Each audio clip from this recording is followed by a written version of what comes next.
ឧបករណ៍វិភាគបញ្ហាស្ថាប័នគោលគំនិតសំខាន់ស្ថាប័ន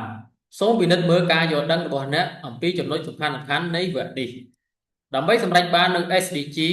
យើងត្រូវធានាថាស្ថាប័នដែលទទួលខុសត្រូវនឹងផ្ដល់សេវាទឹកស្អាតការសម្អាតនិងអនាម័យជនបទទាំងអស់បានទៅដល់គ្រប់ទីកន្លែង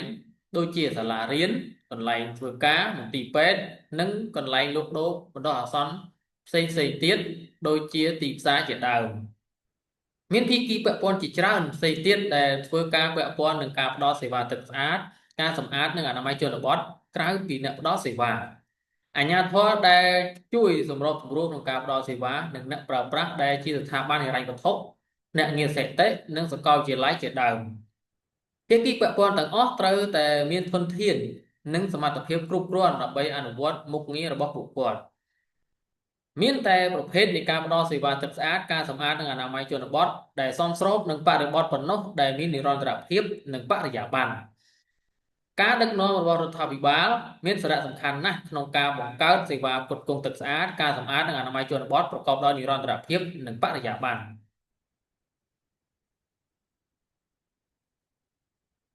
ការពង្រឹងស្ថាប័ន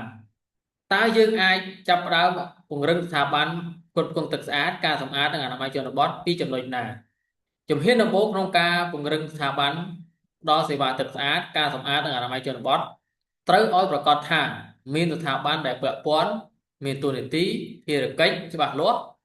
មានធនធានចាំបាច់គ្រប់គ្រាន់និងការគ្រប់គ្រងដើម្បីអនុវត្ត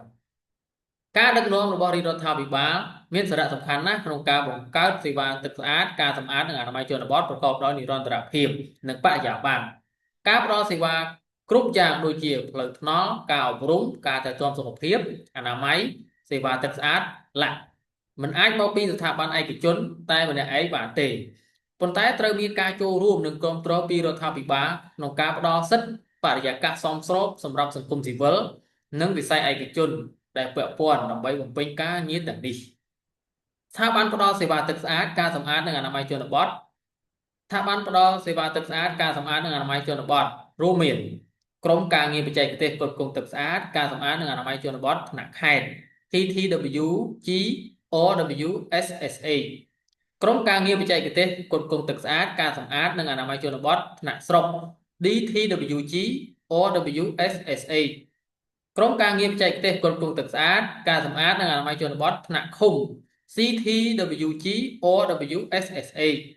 អង្គការក្រៅរដ្ឋាភិបាលសង្គមស៊ីវិលវិស័យឯកជននិងរដ្ឋបាលករជាដើម